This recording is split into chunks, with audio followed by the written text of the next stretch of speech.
NEET aspirants, अगर आप NEET की तैयारी कर रहे हैं तो ये वीडियो आपके बहुत काम आने वाला है, क्योंकि आज मैं आपको बताने वाला हूं आपका जो प्रॉब्लमेटिक एरिया है ग्राफ्स। आज हम आपको ग्राफ सिखाने वाले हैं, काइनेमेटिक्स का वीटी ग्राफ आज सबसे पहले आपको सिखाएंगे।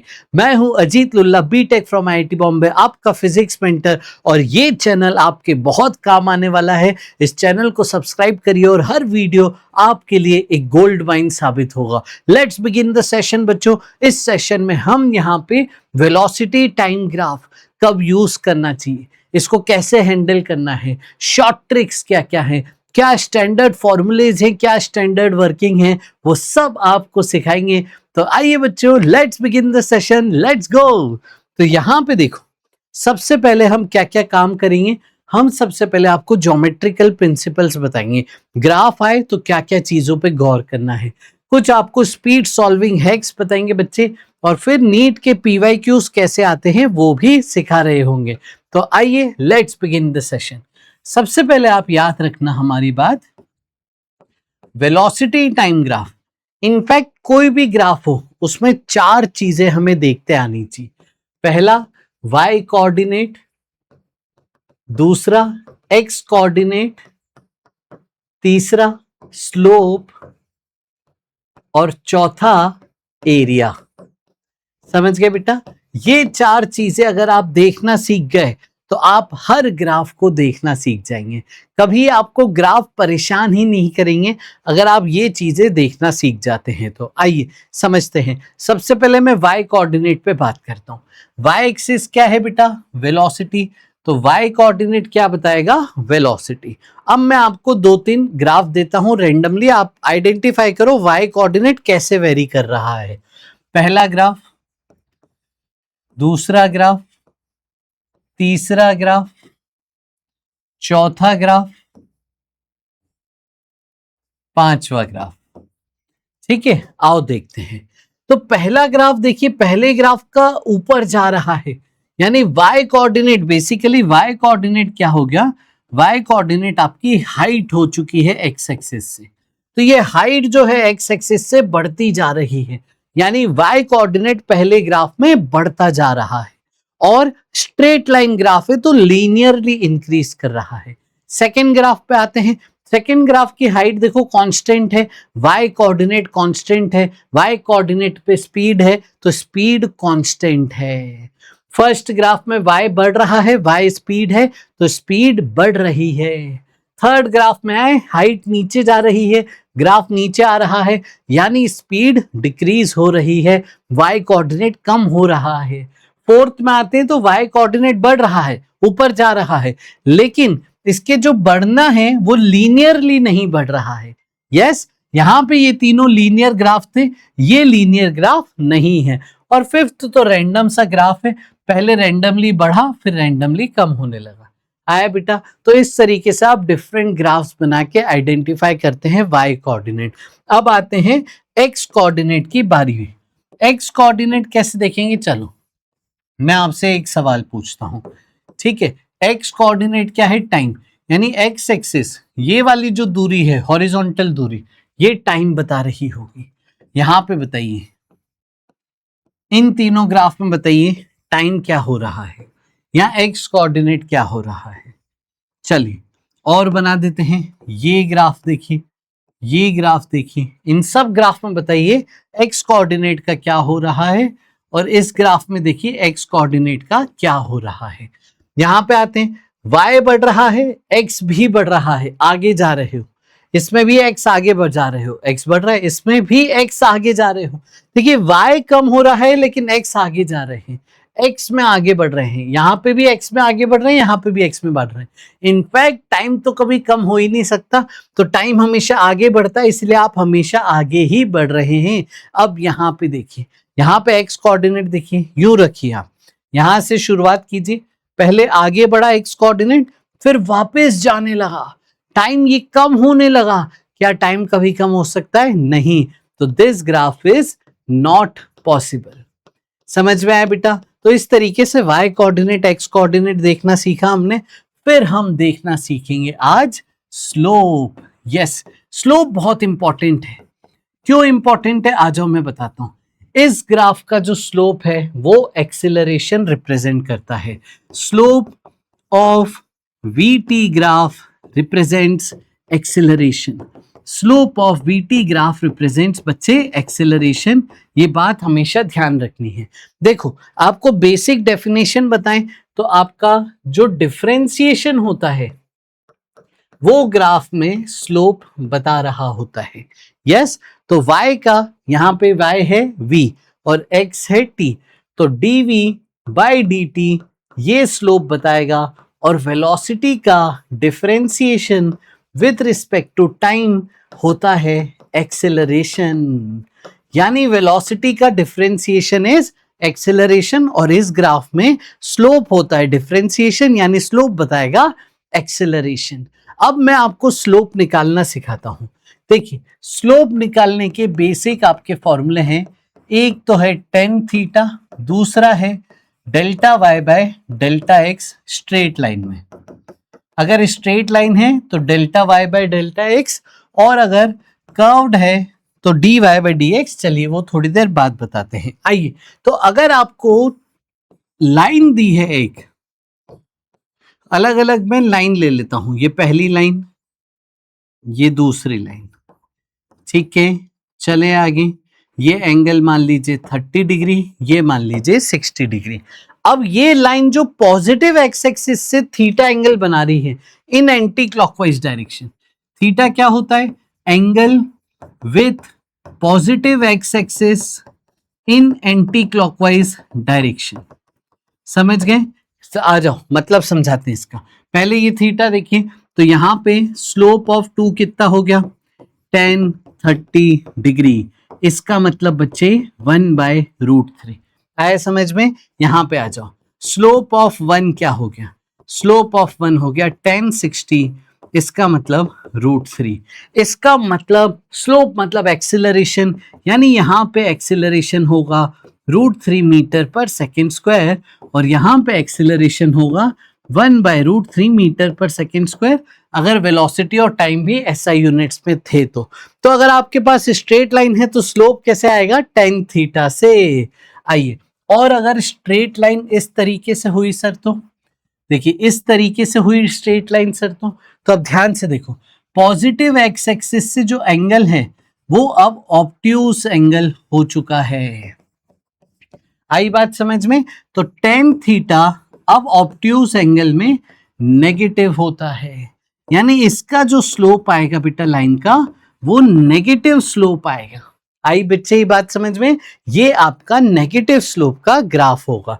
अब ये आप कैसे निकाल सकते हैं? देखो इसको निकालने का आसान तरीका क्या है? अगर आपको ये वाला एंगल पता हो तो आप डायरेक्टली बोल देना इसका स्लोप होगा -10 60 डिग्री -√3।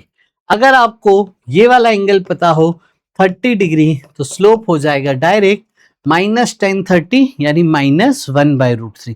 आया समझ में? ये आपको ध्यान रखना है। ये हो गई ऊपर जाती हुई लाइनें पॉजिटिव स्लोप की लाइनें, नीचे आती हुई लाइनें नेगेटिव स्लोप की लाइनें। ये लाइनें बेटा नीचे आ रही हैं, नीचे की तरफ ढलान है तो नेगेटिव स्लोप। अब अगर आपको कोऑर्डिनेट्स पता हो बेटा, एक स्ट्रेट लाइन है, ये पॉइंट है 1,2, ये पॉइंट है आपका मान लीजिए, नेगेटिव भी दे सकते हैं। चलिए ये ले लेते हैं 1,2 और ये ले लेते हैं 5,8। अब आपको बोला जाए कि इस लाइन का स्लोप बताइए। कोऑर्डिनेट्स अगर आपको पता है तो आप स्लोप कैसे निकाल सकते हैं? देखिए, तो आप स्लोप निकालते हैं delta y by delta x, यानी y2 minus y1 upon x2 minus x1 से। आया बच्चे समझ में? आ जाओ, y2 माइनस y1 करो 8 माइनस 2, x2 माइनस x1 करो 5 माइनस 1, ये आ गया बच्चे 6/4 यानी 3/2। और ये होगा अगर VT ग्राफ, तो इसका स्लोप क्या देगा? एक्सेलरेशन जो आ गया। अगर कोऑर्डिनेट्स पता हो तो डायरेक्टली आपका आ जाएगा। अगर आपका ग्राफ ओरिजिन से पास कर रहा हो, ये रहा, ठीक है, तो कैसे करेंगे? तो देखो बेटा, ये जो दूरी है इस ट्रायंगल में, ये दूरी क्या हो गई? बेस। ये दूरी क्या हो गई? Height, perpendicular x, y। तो यहां पे जो स्लोप है tan थीटा, उसकी वैल्यू क्या होगी, ट्रायंगल में परपेंडिकुलर अपॉन बेस। समझ गए? इस तरीके से आप स्लोप देखोगे। और याद रखना, स्ट्रेट लाइन ग्राफ का स्लोप कांस्टेंट होता है। स्ट्रेट लाइन ग्राफ की परिभाषा क्या है, ऐसा ग्राफ जिसकी स्लोप कांस्टेंट है, ढलान कांस्टेंट है, थीटा tan थीटा कांस्टेंट है। अगर ग्राफ कर्व्ड होता है तो कर्व्ड ग्राफ में स्लोप वेरी कर रहा होता है, हर पॉइंट पे स्लोप अलग अलग आएगा। समझ गए? ऐसा ग्राफ हो सकता है, ऐसा ग्राफ हो सकता है, ऐसा ग्राफ हो सकता है। इन सब ग्राफ में स्लोप वेरी करेगा, कांस्टेंट नहीं है। समझ में आया बेटा? चलिए तो आगे चलते हैं। स्लोप के बारे में हमने सीख लिया। अब हम बात करेंगे एरिया ऑफ द ग्राफ की। चौथी चीज जो आपको ध्यान रखना है, एरिया ऑफ द ग्राफ। आ जाइए, आप अगर कोई भी ग्राफ बना रहे, सपोज ऐसा ग्राफ है या सपोज ऐसा ग्राफ है, तो ये जो ग्राफ के नीचे का एरिया है बेटा, ये क्या रिप्रेजेंट करेगा? ग्राफ और एक्स एक्सिस के बीच का जो एरिया है, ये एरिया क्या रिप्रेजेंट करेगा? तो ये एरिया, अगर मैं और बेसिक परिभाषा पे जाऊं, कैलकुलस से बताऊं, तो इंटीग्रेशन ऑफ वाई आपको देता है एरिया ऑफ द ग्राफ। आया समझ में बच्चे? अब इंटीग्रेशन, तो वेलोसिटी का इंटीग्रेशन क्या होता है? वेलोसिटी का इंटीग्रेशन होता है डिस्प्लेसमेंट। वेलोसिटी का इंटीग्रेशन होता है डिस्प्लेसमेंट। यस, तो वेलोसिटी टाइम ग्राफ का जो एरिया होगा बेटा, वो आपको देगा डिस्प्लेसमेंट। आया बच्चे समझ में? वेलोसिटी टाइम ग्राफ का एरिया क्या देगा? डिस्प्लेसमेंट। समझ गए? अब एरिया ऑफ द ग्राफ अगर एक्स एक्सिस के ऊपर हो तो हम पॉजिटिव लेते हैं, एक्स एक्सिस के नीचे हो तो नेगेटिव लेते हैं। सपोज ये एरिया A1 है, ये एरिया A2 है। ऊपर वाला एरिया बच्चे पॉजिटिव आएगा, नीचे वाला एरिया नेगेटिव। तो टोटल डिस्प्लेसमेंट इस केस में यहां टाइम से यहां टाइम तक होगा A1 माइनस A2। ध्यान रखेंगे ये चीज। आइए, चारों चीजें सिखा दी, अब थोड़े से सवाल जवाब हो जाए। चलो, पहला सवाल, आपको वेलोसिटी टाइम ग्राफ हम दे देते हैं। ये रहा 10 सेकेंड, 10 मीटर पर सेकेंड। चलिए, आपसे पूछा है एक्सप्लेन करिए मोशन कैसा है, वेलोसिटी के बारे में बताइए, एक्सेलरेशन के बारे में बताइए, डिस्प्लेसमेंट कवर्ड इन 10 सेकेंड्स बताइए। देखिए कैसे करेंगे हम। यहां पे देखिए वाई कोऑर्डिनेट ना बढ़ रहा है ना कम हो रहा है, कांस्टेंट है। Y coordinate velocity, velocity constant है। वेलोसिटी कांस्टेंट इसका मतलब एक्सेलरेशन 0। और देखिए फ्लैट ग्राफ है, इसकी कोई ढलान नहीं है। यहाँ पे बॉल रख दोगे वहीं रहेगी, गिरेगी नहीं। तो कोई ढलान ही नहीं है, ढलान नहीं है तो स्लोप नहीं है, स्लोप नहीं है तो एक्सेलरेशन 0 है। अब बारी है डिस्प्लेसमेंट की। डिस्प्लेसमेंट हो गया एरिया अंडर द कर्व, यानी डिस्प्लेसमेंट आपका आ जाएगा एरिया। अच्छा, ये रेक्टेंगल है तो रेक्टेंगल का एरिया क्या होता है? Length into breadth. आ जाओ, ये लेंथ कितनी दी है? देखो ये लेंथ आपको दी थी 10, ये विड्थ हाइट ये भी लेंथ 10, 10 इंटू 10 100 मीटर डिस्प्लेसमेंट आ गया। अगला सवाल, यहां पे आप एक्सप्लेन कीजिए कि क्या हो रहा है। वेलोसिटी टाइम ग्राफ एक्सप्लेन कीजिए क्या हो रहा है। यस, आइए अब देखिए यहां पे वेलोसिटी क्या हुई, ये ग्राफ ऊपर जा रहा है यानी वेलोसिटी इंक्रीजिंग है। तो वेलोसिटी इंक्रीज हो रही है, स्पीड इसकी बढ़ रही है, यानी एक्सेलरेशन तो होगा। अब बताओ ये पॉजिटिव स्लोप है कि नेगेटिव स्लोप? ऊपर जाता हुआ ग्राफ पॉजिटिव स्लोप था, यानी एक्सेलरेशन पॉजिटिव है। और ग्राफ स्ट्रेट लाइन है तो एक्सेलरेशन कांस्टेंट है, स्लोप कांस्टेंट है, यानी एक्सेलरेशन कांस्टेंट है। अब एक्सेलरेशन निकालेंगे कैसे? स्लोप से।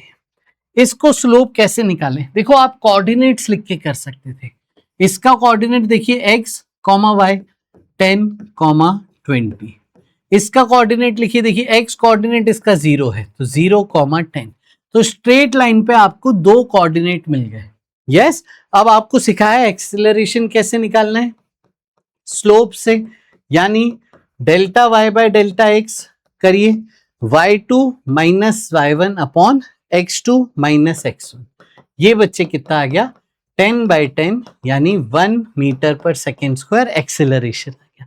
अब देखो अगर एक्सेलरेशन कांस्टेंट है ना, तो आप एक और तरीका आजमा सकते थे, कैसा, v equal to u plus a t आप कर सकते थे, वो भी आंसर आ जाता। चलिए देखिए फाइनल वेलोसिटी क्या हो गई, y coordinate final 20, initial velocity देखिए, initial y coordinate 10 plus acceleration into time 10, तो इसको सॉल्व करेंगे तो भी एक्सेलरेशन 1 आ जाएगा। अब देखिए एरिया अंडर द ग्राफ हमें लेना है, तो एरिया बेसिकली ये एरिया हो गया। कुछ लोग इसको ऐसे तोड़ के ट्रायंगल बना लेते हैं और नीचे रेक्टेंगल बना लेते हैं, तो कहते हैं ट्रायंगल का एरिया प्लस रेक्टेंगल का एरिया। बिल्कुल सही बात है, आप ऐसा कर सकते थे, लेकिन अगर मैं ये पूरा सेगमेंट एक साथ देखूं तो मेरा काम थोड़ा सा जल्दी हो सकता है। ये देखिए, ये पूरा सेगमेंट एक साथ देखिए इस तरीके से, समझ गए बेटा? तो इस तरीके से अगर आप जब पूरा सेगमेंट देखेंगे तो ये सेगमेंट एक ट्रेपेजियम बन रहा है। एरिया ऑफ ट्रेपेजियम क्या होता है आओ सिखाएं। एरिया ऑफ ट्रेपेजियम होता है बेटा half into sum of parallel sides into distance between them. आया बेटा समझ में? Half into sum of parallel sides into distance between them, यानी इनके आ जाओ एरिया निकालने की बात करते हैं।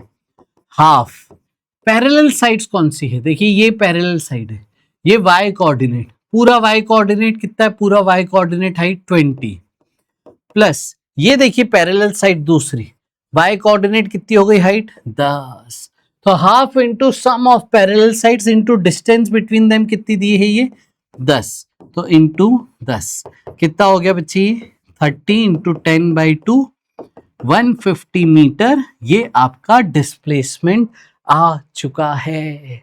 आई बात समझ में? चलो यहाँ पे वेलोसिटी बढ़ रही थी यानी ये ग्राफ एक्सेलरेटेड था। अगला ग्राफ चलो जल्दी से बताओ बेटा, टाइम वेलोसिटी, ये ग्राफ ऐसा है। चलिए अब बताइए, ये दे दिया आपको 4 सेकंड, ये वैल्यू है 10 मीटर पर सेकंड। आपसे बोले एरिया बताओ, डिस्प्लेसमेंट बताओ, स्लोप बताओ, आओ करते हैं। सबसे पहले वेलोसिटी कम हो रही है, y कोऑर्डिनेट कम हो रहा है, ग्राफ नीचे आ रहा है, एक्सेलरेशन नेगेटिव है, ग्राफ नीचे आ रहा है, स्लोप नेगेटिव है। आप v equal to u plus a t से भी कर सकते थे। फाइनल वेलोसिटी देखो 0 हो गई, ग्राफ 0 पे आ गया। इनिशियल वेलोसिटी 10 थी, टाइम 4, एक्सेलरेशन आ गया -10/4। और देखो अगर मैं ये वाला एंगल थीटा मान लूं तो स्लोप अभी मैंने सिखाया था, आप लिख सकते थे -10 थीटा। और 10 थीटा क्या होता है बेटा, ट्रायंगल में परपेंडिकुलर अपॉन बेस।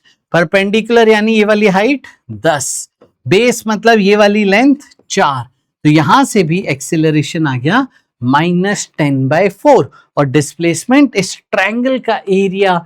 चलिए बच्चे ट्रायंगल का एरिया बताइए, डिस्प्लेसमेंट आ जाएगा, वो एरिया आ जाएगा half into base into height, this is equal to 20 metre. ये ग्राफ कम हो रहा है, स्पीड कम हो रही है, ब्रेक लगाया है, रिटार्डेशन है, फाइनल स्पीड 0 है, इनिशियल स्पीड 10 थी, 4 सेकेंड में वो रुक गया। अब चलो मैं आपको बोल रहा हूं एक ग्राफ बनाइए, particle accelerates +5 metre per second square से, फिर एक्सेलरेशन 0 हो गया, फिर acceleration -5 metre per second square हो गया। आइए पार्टिकल जो है accelerates for 10 seconds, then moves with constant velocity for 10 seconds, then applies brake and stops with retardation 5 metre per second square. चलिए अब इसका ग्राफ बनाइए, कैसा बनेगा ग्राफ बच्चों? आओ इसका ग्राफ बताएं कैसा बनेगा। देखिए टाइम वेलोसिटी। तो पहले रेस्ट से स्टार्ट हुआ, रेस्ट इनिशियली दे देते हैं, यानी इनिशियल वेलोसिटी क्या थी बच्चे? 0। तो रेस्ट से शुरू के आपकी लाइन ऊपर जाएगी, वेलोसिटी बढ़ेगी। अब देखिए कितनी देर तक बढ़ी आपकी, ये समय हो गया 10 सेकेंड। फिर उसके बाद आपने बोला वेलोसिटी कांस्टेंट हो गई, एक्सीलरेशन 0 हो गया, तो ये वेलोसिटी कांस्टेंट का ग्राफ बना दीजिए इस तरीके से। फिर आपको बोला वेलोसिटी कम हो रही है, ब्रेक लगाया है और फाइनली स्टॉप हो गया, फाइनली स्टॉप हो गया, यानी फाइनल वेलोसिटी 0 हो गई। अब देखिए कांस्टेंट वेलोसिटी से कितनी देर चला था? 10 सेकेंड। अब देखो एक्सीलरेशन कितना है? 5। रिटार्डेशन कितना है? 5। अगर एक्सीलरेशन और रिटार्डेशन सेम है तो उनका टाइम भी सेम होगा। इधर टाइम 10 सेकेंड था तो यहां भी टाइम 10 सेकेंड होगा। अब आपसे मैं पूछूं कि इसका टोटल डिस्टेंस बताइए, आप क्या करेंगे? आप बोलेंगे सर पार्टिकल ए से शुरू हुआ, फिर बी तक चला, फिर बी से सी चला, फिर सी से डी चला, एक्सीलरेशन 5, एक्सीलरेशन 0, एक्सीलरेशन -5, फिर यहाँ पे UT plus half eighty square लगाएंगे, इसकी फाइनल, इसकी initial UT plus half eighty square, फिर यहाँ UT plus half eighty square, बहुत बड़ा हो जाएगा। इसका आसान तरीका था ग्राफ बनाना और फिर ग्राफ का एरिया निकालना। देखो ये ट्रायंगल, ये रेक्टेंगल, ये ट्रायंगल, तीनों हिस्सों का एरिया निकाल के जोड़ देंगे तो टोटल डिस्टेंस कवर्ड आ जाएगा। कभी भी आपके पास ऐसा ग्राफ है ना, कभी भी ये कंडीशन हो कि गाड़ी पहले एक्सीलरेट, फिर कांस्टेंट स्पीड, फिर डी एक्सीलरेट, हमेशा ग्राफ बनाना बहुत हेल्पफुल रहेगा। आइए अगला ग्राफ बना के बताइए। Particle first accelerate with 5 meter per second square from rest after moving for 5 seconds, applies brake और रिटार्डेशन प्रोड्यूस होता है same 5 metre per second square, negative हो जाएगा क्योंकि ब्रेक लगाया है, एंड फाइनली स्टॉप्स। अब बताइए इसका ग्राफ कैसे होगा? पहले गाड़ी भगाई, फिर ब्रेक लगा दिया, एक्सेलरेट, फिर ब्रेक लगा दिया, तो ग्राफ आपका कैसे बनेगा बच्चे? ग्राफ बनेगा आपका एक्सेलरेट फिर ब्रेक लगा दिया, यहां पे सिर्फ बढ़ेगी स्पीड फिर कम हो जाएगी। अब मुझे एक बात बताओ, देखो एक्सेलरेशन रिटार्डेशन दोनों देखो कैसे हैं, दोनों सेम ही तो हैं। जितनी एक्सेलरेशन की वैल्यू उतनी रिटार्डेशन की वैल्यू, मतलब दोनों का टाइम भी सेम होगा। तो ये समय आपको बोला एक्सेलरेशन का 5, तो ये भी आपका आ जाएगा 5। अब इक्वेशन से डिस्टेंस निकालने जाओगे बहुत समय लग जाएगा, इससे डिस्टेंस निकालो डायरेक्ट एरिया, तो आपका आंसर तुरंत आ जाएगा। आया बेटा समझ में? आओ इसको सॉल्व करते हैं, डिस्टेंस बताते हैं। तो आइए ये नाम दे देते हैं A B C. A B की बात करें तो ए बी में ये पॉइंट को मैं मान लेता हूं स्पीड थी v0, ये हाइट है v0, ठीक है। चलो ए बी की बात करते हैं। ए बी में बेस है 5, हाइट है v0 और स्लोप कितना होता है बेटा? इसका स्लोप परपेंडिकुलर अपॉन बेस यानी v0 अपॉन 5। अब सोचो बेटा यहां पे v0 कैसे निकालोगे? v0 अपॉन 5 है स्लोप बेटा, यस। आप मेरे को बताओ एक्सेलरेशन क्या है? एक्सेलरेशन ही तो स्लोप है, एक्सेलरेशन क्या था? 5, तो v0 आ गया 25, यानी मैक्सिमम स्पीड आ गई 25। अब बताओ टोटल डिस्टेंस, टोटल डिस्टेंस बताओ 10 सेकेंड में, टोटल डिस्टेंस बताओ 10 सेकेंड में। आओ इस पूरे ट्रायंगल का एरिया ही तो टोटल डिस्टेंस हो गया, तो ट्रायंगल का area half base 10 into height 25, ये आंसर आ गया 125 मीटर। बहुत आसान हो जाता है सवाल। अगला केस, अगर आपको बोला है एक्सीलरेशन प्लस अल्फा है और रिटार्डेशन बीटा है, तब आप कैसा बनाते ग्राफ और ग्राफ में क्या चेंज आता है? देखो बेटा अगर एक्सीलरेशन आपका अलग है, रिटार्डेशन अलग है, तो यहां पे ये वाला टाइम अलग होगा और ये वाला टाइम अलग होगा। समझ गए बेटा कैसा गैप आ गया, है ना? एक्सेलरेशन यहाँ पे अलग है तो टाइम्स भी अलग अलग होंगे। ये हो गई वी नॉट मैक्सिमम स्पीड। अब इस सेटअप का मैं आपको डायरेक्ट एक फॉर्मूला बता रहा हूं। मैक्सिमम स्पीड होती है इसकी alpha beta upon alpha plus beta into total time. ये हमें याद होना चाहिए। टी क्या है बेटा? Total time. समझ गए बच्चे? ये आपको हमेशा याद होना चाहिए। यस, पक्का, डन। और अगर मैं एक्सीलरेशन अलग अलग दे रहा हूं तो ये आ गया। अगर एक्सीलरेशन सेम दे देता तो बस यहां पे वैल्यू सेम आ जाती और वी मैक्स आपको डायरेक्ट मिल जाता। इसी तरीके से अगर मैं टोटल डिस्टेंस की बात करता हूं तो टोटल डिस्टेंस इस ग्राफ का आपको मिलता है half into alpha beta upon alpha plus beta into T square. Yes, समझ गए? तो ये आपको याद रखने हैं, ये दोनों फॉर्मूले याद रखने हैं, आपका काम बड़ा आसान हो जाएगा। यहाँ पे वैल्यू रख के देखना, यहाँ पे अल्फा बीटा दोनों की वैल्यू 5 है, माइनस साइन पे मत जाइएगा आप, तो बस मैग्नीट्यूड यहाँ रखिएगा। समझ गए बच्चे?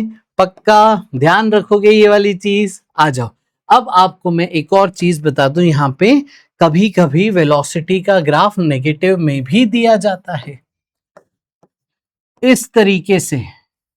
ये मान लो एरिया A1, ये एरिया A2। यहां पे बताओ अब आप टोटल डिस्प्लेसमेंट कितना होगा और टोटल डिस्टेंस कितना होगा, ये बताओ। चलो, तो डिस्प्लेसमेंट अभी मैंने सिखाया, ऊपर वाला एरिया पॉजिटिव नीचे नेगेटिव, तो ये होगा A1 माइनस A2। ऐसा क्यों हो रहा है आओ मैं आपको बताता हूं। वेलोसिटी पॉजिटिव है मतलब आगे जा रहा है, फिर स्टॉप होता है। वेलोसिटी नेगेटिव मतलब पीछे आ रहा है और यहां पे स्टॉप हो गया। तो आपका देखो डिस्प्लेसमेंट कम हो गई, लेकिन डिस्टेंस तो कभी कम होता ही नहीं। गाड़ी चल रही है तो डिस्टेंस बढ़ता ही रहेगा। डिस्टेंस बढ़ रहा है, बढ़ रहा है, बढ़ रहा है, कंटिन्यूस बढ़ रहा है। इसीलिए डिस्टेंस में कभी भी माइनस मत करना। ऊपर का एरिया नीचे का एरिया अलग अलग निकाल के जोड़ना, ये आपको डिस्टेंस देगा। आइए अब कुछ सवाल जवाब करें और आपको दिखाएं कि नीट में कैसे सवाल आ सकते हैं। आइए अगला सवाल।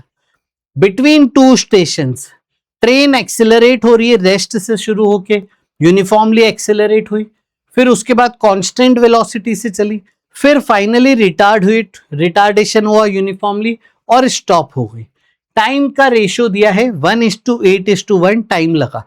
एक्सेलरेशन में 1, कांस्टेंट स्पीड में 8, रिटार्डेशन में 1, मैक्सिमम स्पीड है 60। आपसे पूछा है एवरेज स्पीड पूरी बताइए।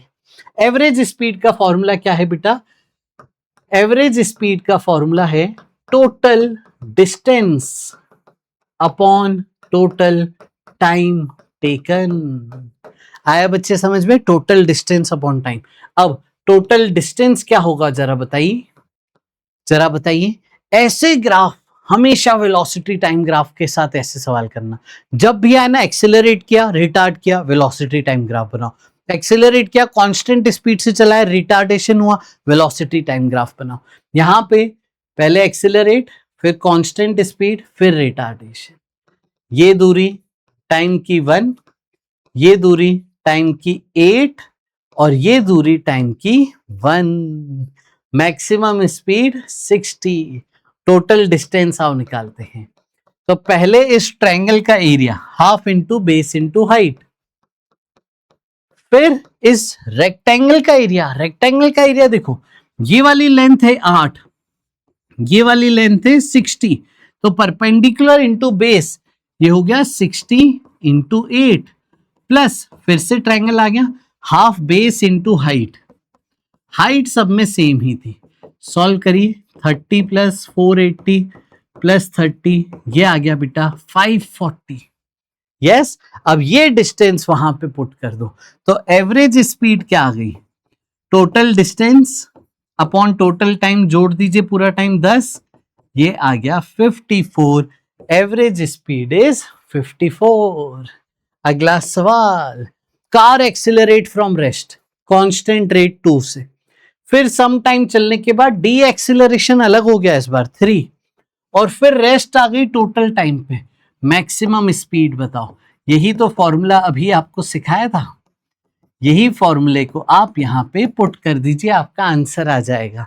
देखिए alpha beta upon alpha plus beta into time, ये देखिए क्या बन गया 12 मीटर, आंसर आ गया। आया समझ में? अगला ग्राफ पार्टिकल वेलोसिटी से चल रहा है इस तरीके से कि पहले वो एक्सेलरेट करा 2 सेकेंड, वेलोसिटी 0 से 10 हो गई 2 सेकेंड में, फिर कांस्टेंट वेलोसिटी 10 से चला अगले 2 सेकेंड तक, तो 2 सेकेंड और, मतलब टाइम की बात की जाए तो ये वाला टाइम 2 था, ये वाला टाइम 4 हो जाएगा।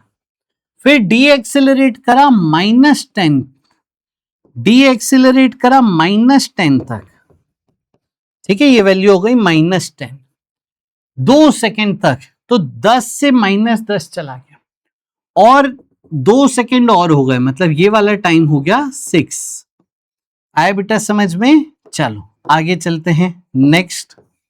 अब इसके बाद क्या हुआ, रिटर्न टू 0, इसके बाद स्पीड 0 हो गई, 2 सेकेंड और लगे, ये वाला टाइम हो गया 8। ये वाला टाइम नहीं दिया है, ये सोचो क्या होगा टाइम, ये इंपॉर्टेंट है, इसके बिना काम नहीं होगा। अच्छा तो वो वाली लाइन बस देखो क्या है, ये 10, ये 10, ये वाला टाइम क्या होगा, ये 4, ये 6, क्योंकि यहां पे ऊपर और नीचे हाइट सेम है तो ये दोनों ट्रायंगल सेम है, यानी ये वाली लेंथ और ये वाली लेंथ भी सेम होनी चाहिए। अब ये पूरी लेंथ है 2, तो इसको तोड़ दो बीच में, आधी आधी लेंथ, ये टाइम आ गया बेटा 5। सबसे पहले ये टाइम निकालना था। अब आपसे पूछा है डिस्टेंस और डिस्प्लेसमेंट का रेशियो बताओ। This is a very good सवाल, आप सबको ये करते आना चाहिए। आइए पहले मैं डिस्टेंस निकालता हूं। ये दूरी थी 2, ये दूरी थी 2, लेकिन ये 4 से 5, ये दूरी है 1, ठीक है। तो एरिया बताइए जरा, ये वाला area half base into height, ये हो गई 10। ये वाला एरिया रेक्टेंगल है, लेंथ इंटू विड्थ 20। ये वाला area half base into height 5, तो टोटल कितना हो गया 20 10 5, टोटल एरिया हो गया ये 35। इसके बाद देखिए नीचे चले गए आप, ये दूरी 1 और ये डिस्टेंस 10, फिर 0 हो गया और ये दूरी हो गई 2, समझ गए। अब ये एरिया बताइए, तो हाफ बेस पूरा लीजिए इंटू हाइट, ये एरिया हो गया 15। आया समझ में बेटा, ये एरिया है 15, लिख देता हूं मैं, एरिया इसकी वैल्यू है 15 और ये जो हाइट है ये हाइट है 10। आया, लेकिन ये नेगेटिव कहलाएगा ना, तो डिस्प्लेसमेंट क्या होगा, डिस्प्लेसमेंट होगा बच्चे 35 माइनस 15 20। डिस्टेंस कैसे निकालेंगे, अभी बताया था डिस्टेंस में माइनस नहीं करेंगे, डिस्टेंस में प्लस करेंगे, ये आ गया 50 और डिस्टेंस अपॉन डिस्प्लेसमेंट का बेटा रेशो आ जाएगा लेके 2:5। आया समझ में। तो ये सेशन आपके लिए एक बहुत इंपॉर्टेंट सेशन साबित होगा, जहां पे आपको एक बार क्विकली रिवीजन और अच्छे सवालों का आपको एक्सपोजर दिया गया है। कमेंट करके बताना और किन टॉपिक्स पे आपको सेशन चाहिए, किस किस चीज में आप डिटेल लॉन्ग एकेडमिक वीडियो चाहते हैं और फिजिक्स की क्या गाइडेंस चाहते हैं, comment now. Thank you so much, मिलेंगे अगले सेशन में। बहुत सारा प्यार, बहुत सारा आशीर्वाद। God bless you.